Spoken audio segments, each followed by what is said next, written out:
Tai Yuan, a member of what you might call a righteous organization, a group that seems to be acting out of some sense of honor. But here's the thing, this guy is brutal.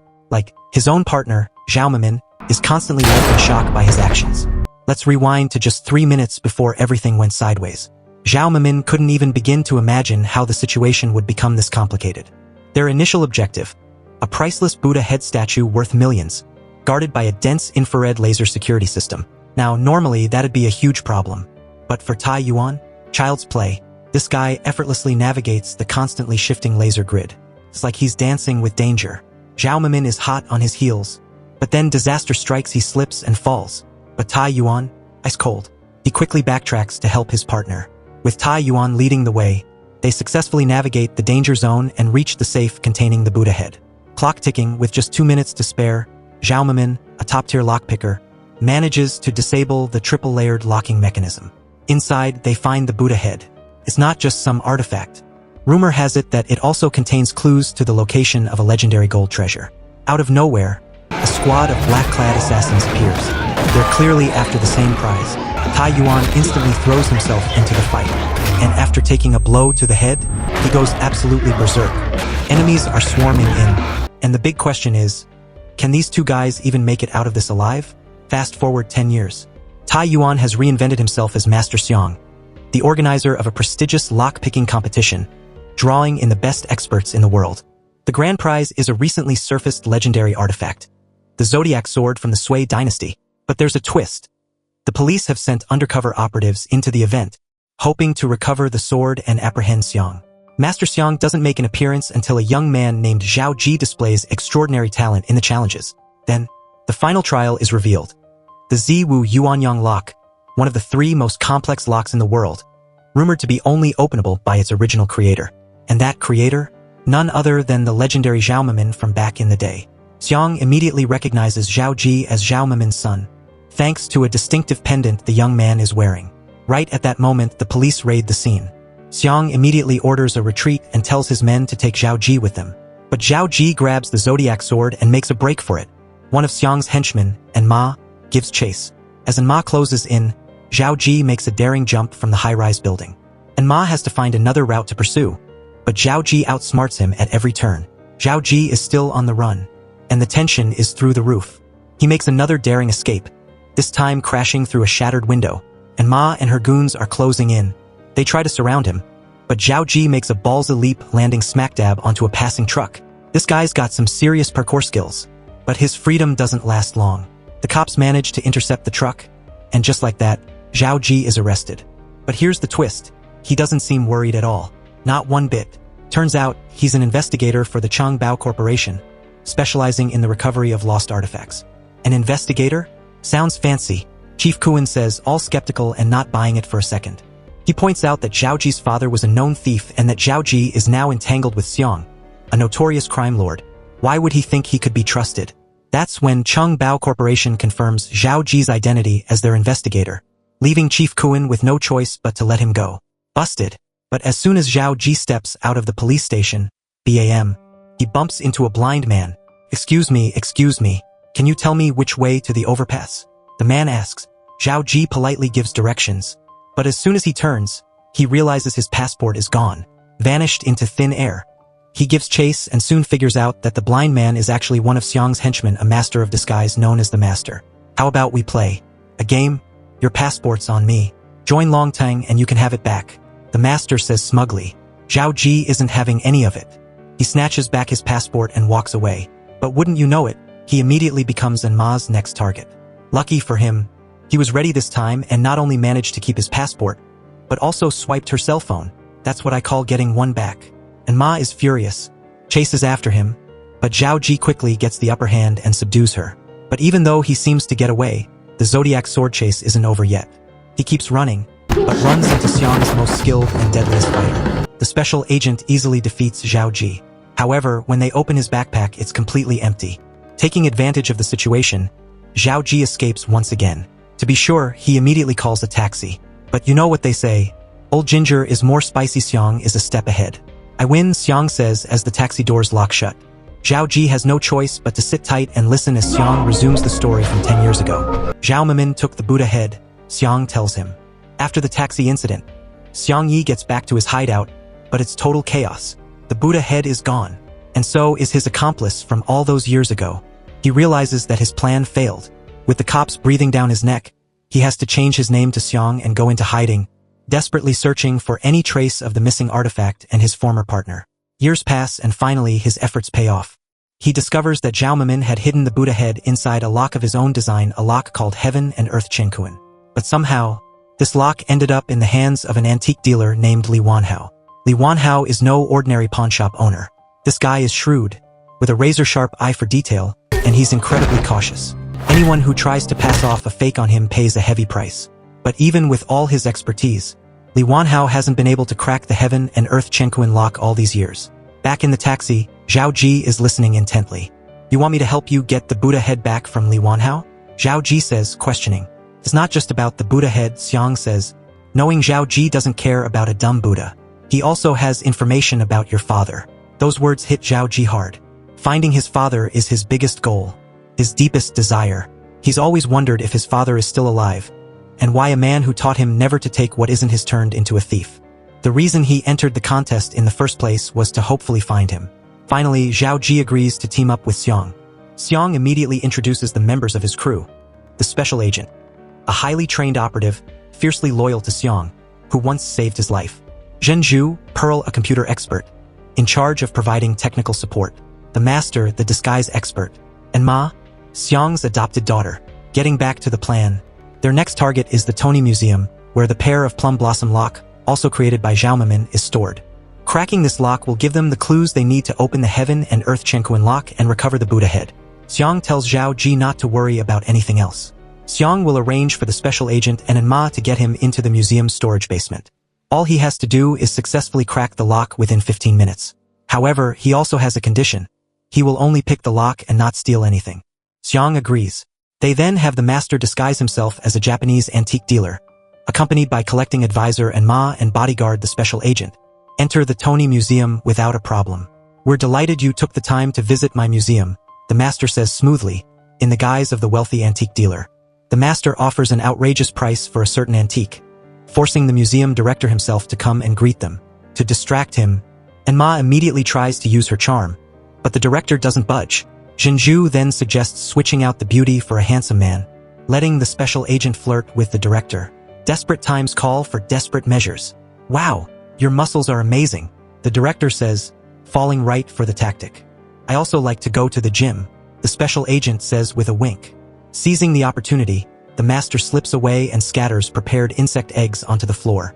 This was their real goal all along, creating a distraction and getting the authorities called in. The museum, fearing a pest infestation, immediately calls a pest control company, but Zhenju intercepts the call. "Tony Museum, this is..." The operator begins. "We suspect a pest infestation here. Please send someone over immediately," Zhenju said, pretending to be the operator, as if nothing were wrong. And so, half an hour later, Xiang and Zhenju, disguised as pest control workers, confidently enter the museum. Their goal is simple: hack into the internal network, gain control and monitor the entire museum, paving the way for the trio of Zhao Ji to act more easily. However, at that moment, Chief Kuan shows up at the museum. Hearing about the arrival of the two pest control workers, he immediately becomes suspicious. "These guys are fishy," he thinks. Aiming, "Help me check out the pest control company, Richards," Chief Kuan says to his partner. Meanwhile, things aren't going smoothly for the Special Agent either. Although Enma managed to get into the ventilation duct while pulling Zhao Ji up, a security guard unexpectedly appeared on the roof to patrol. The Special Agent immediately took action, intending to knock out his opponent in an instant. But he and Zhao Ji are tied together by a rope. Any rash action and Zhao Ji would be toast along with him. Luckily, Enma reacted quickly, managing to hold Zhao Ji tight. Finally, both of them successfully crawled through the ventilation duct and into the exhibition room where the pair of Plum Blossom lock is located. Time for Zhao Ji to show his skills. Despite having only 15 minutes, the key he needs to use is the pattern inside another lock, a lock that he previously made a 1:1 model of and carefully memorized the path of the lock. So, before he knew it, he was left with the final lock. But just at that moment, Chief Kuan starts to act. Police are being mobilized. They're heading towards this exhibition room. Abort the plan. Retreat. The Special Agent immediately tries to pull Enma and Zhao Ji back up. But at the critical moment, Zhao Ji refuses to leave. He's dead set on opening that lock. Reluctantly, the special agent is forced to retreat alone, leaving Zhao Ji in a sticky situation. When Zhao Ji finally opens the lock, all he finds inside are 2 lines of moral teaching. The iron lock of heaven and earth has its own way. A gentleman should be careful when alone and abandon greed. These words are like 2 slaps across Zhao Ji's face. He wanted so desperately to find some clue regarding his father, and instead found a life lesson. At the same time, the police have surrounded the entire museum. There's no way either of them can escape. I'll handle this, Zhao Ji says with a serious tone. Zhao Ji opens the door and steps out, intentionally exposing himself to the police for arrest. Meanwhile, Enma, hiding in the room, grabs a random piece of cloth and transforms herself into an elegant lady visiting the museum. Seeing the invitation card that Enma had forged beforehand, the museum staff didn't suspect a thing. Just like that, Enma calmly walks out of the museum and makes her escape. Zhao Ji, however, is stuck in the exhibition room with police closing in around him. He's got police in front and in back, but no chance to escape. You can't run. You're definitely going to get caught. A calm voice echoes. Sure enough, the next second, Zhao Ji is swarmed by police. He frantically backs away, accidentally breaking a display case, and then is wrestled to the ground by the officers. He struggles against them but can't get free. But when he's led to Chief Kuan, he doesn't seem scared at all. Seems like this wasn't part of the plan. Wait, you can't leave yet. Our exhibition room just lost a diamond ring, a security guard announces, blocking their way. He seems quite agitated at the theft. The security guard immediately searches Zhao Ji, but ultimately finds nothing suspicious about him. On the contrary, a gemstone ring appears in the pocket of the police officer escorting him. What? Good heavens! You cops are stealing? Now, no one is going anywhere until we get to the bottom of this. The security guard yells to the rest of the guards, now blocking everyone from leaving. Chief Kuan knows that this whole diamond ring charade is Zhao Ji's doing. To prevent him from causing more trouble, he immediately orders 2 officers to escort him away. But little does he know, this is exactly what Zhao Ji wanted. Okay, how much longer are you guys going to keep up this act? Zhao Ji questions. Turns out, those 2 officers are actually the master and the special agent in disguise. Everything is part of Xiang's plan. He arranged for Zhao Ji to obediently stay in the exhibition room and wait for the police, then use the chaos to accidentally break the display case and slip the stolen item into the officer's pocket. This plan is designed to prevent Chief Kuan from personally escorting him, creating an opportunity for the entire group to escape. But after returning home, Zhao Ji learns that the Tony Museum was robbed. He immediately suspects Enma. And he's right. The goods are with me, Enma admits. Xiang orders Enma to hand over the stolen item, and she complies. Zhao Ji doesn't press the issue. After all, this woman just saved his life. He realizes that she is only following directions from Xiang. Enma couldn't bear to see others mistreating a small dog, because her childhood was no different from that. Orphaned at a young age, she had to steal to survive. Until one day she met Xiang. After hearing her story, Zhao Ji has a different view of Enma and her crew. He realizes that maybe they aren't as bad as he originally thought. Afterwards, he immediately returns the stolen item to Chief Kuan. Chief Kuan is extremely surprised, but he immediately understands that their goal isn't theft. Meanwhile, Xiang unexpectedly takes the initiative to contact Li Wanhao. You haven't answered my calls for so many years. You're hard to reach, Xiang says. Clearly, the two have known each other for a long time, but Li Wanhao's attitude towards Xiang is very cold. Before leaving, he bluntly declares, I saw through all your dirty tricks 10 years ago. He won't be tricked again. However, that doesn't affect Xiang's plan. Zhen Zhu quickly hacks into the building's internal network, identifying the location of Li Wanhao's assistant. Li Wanhao's treasure vault, apart from him, can only be opened by this assistant. He will become a key pawn in Xiang's plan. After the escape, Zhen Zhu and the master sneak into the surveillance room and easily subdue the security team. At the same time, Zhao Ji and Enma raid the vault and take control of Li Wanhao's assistant. They quickly use the assistant's card to enter the treasure vault. The priceless Buddha head statue is right there. Zhao Ji is incredibly excited, but can't seem to figure out how to unlock it. In the crucial moment, he suddenly remembers a story his father told him when he was little. Confucius would rather be thirsty than drink water from the Daoquan spring because if the name is not correct, then the language is not smooth. The name must be accurate and good in order for the story to flow. We must follow the right path. Shaoqi, do you understand my meaning, son? I understand now. Zhao Ji realizes his mistake. He shouldn't have stubbornly tried to break the lock, but should have tried to restore it to its original state. Thinking this, Zhao Ji immediately takes action. At the same time, the assistant starts secretly contacting Li Wanhao. The assistant had something hidden up his sleeve. What are you doing? It turns out that the assistant intentionally allowed himself to be captured. His purpose was to ensnare the group and see if they could actually solve the Heaven and Earth Chenkuin lock. He was never on their side. The assistant is a highly skilled martial artist, and Enma is no match for him. Helplessly, Enma has no choice but to fight with all her might, trying to buy time for Zhao Ji to unlock the lock. As a result, with just a slight oversight, she is pinned to the ground by the assistant and beaten. Enma is quickly injured. Meanwhile, in another development, Li Wanhao has led his men to the treasure vault. Zhenju hurriedly informs Enma and Zhao Ji, then immediately helps the master escape. They won't be able to help anymore. Just when Enma is about to give out, Zhao Ji finally opens the Heaven and Earth Chenkuin lock. The Buddha head, sealed for 10 years, finally sees the light of day. The assistant sees this and rushes to try to snatch it, but Zhao Ji quickly grabs the Buddha head and runs away with Enma.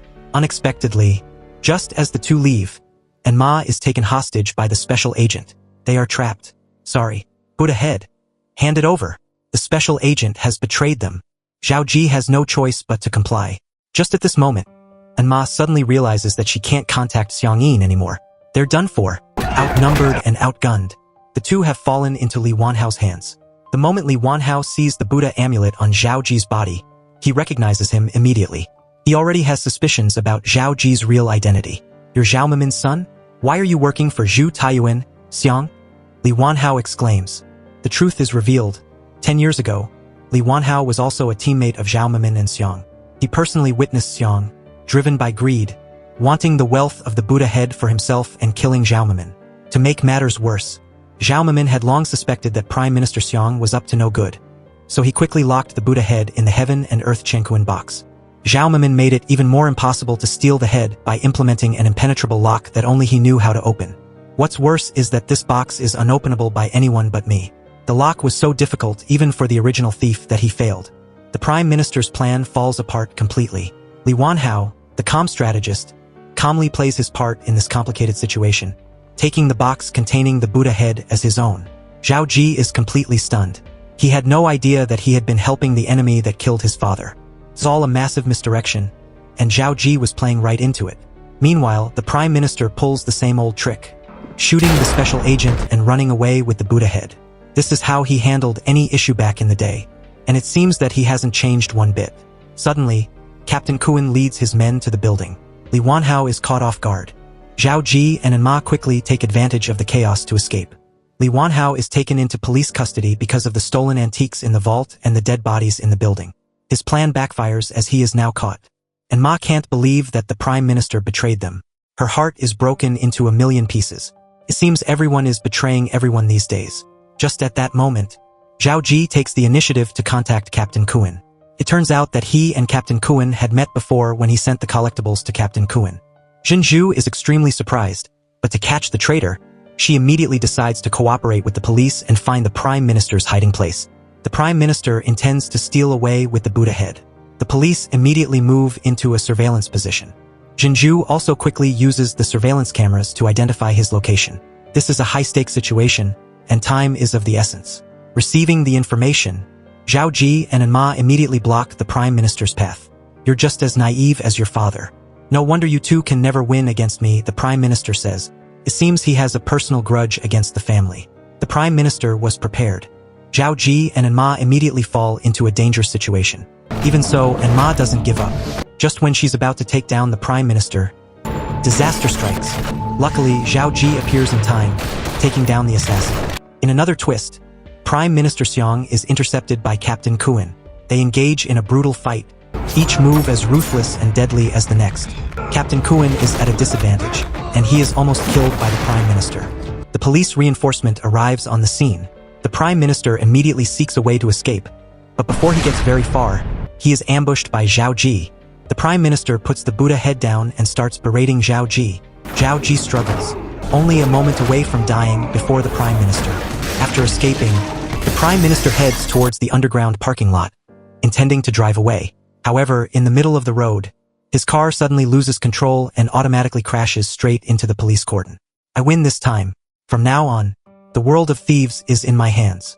The Prime Minister yells victoriously. It turns out that Zhao Ji had predicted that the Prime Minister would try to escape by car, so he prepared an identical car for him in the B1 level. He had Jinju control the system, leading the Prime Minister who wanted to go to B2 to B1 instead, tricking him by the similarities in the parking levels. In other words, people are often so focused on one thing that they neglect others. He focused so much on escaping that he didn't even notice the shift in the parking lot. In this way, both the Prime Minister and Li Wanhao are caught in the net, and Ma, Jinju, and the Master had their sentences reduced for meritorious service. Even the bad people can have a redemption. As for the Buddha head, Zhao Ji had just returned it when it was stolen again by someone else.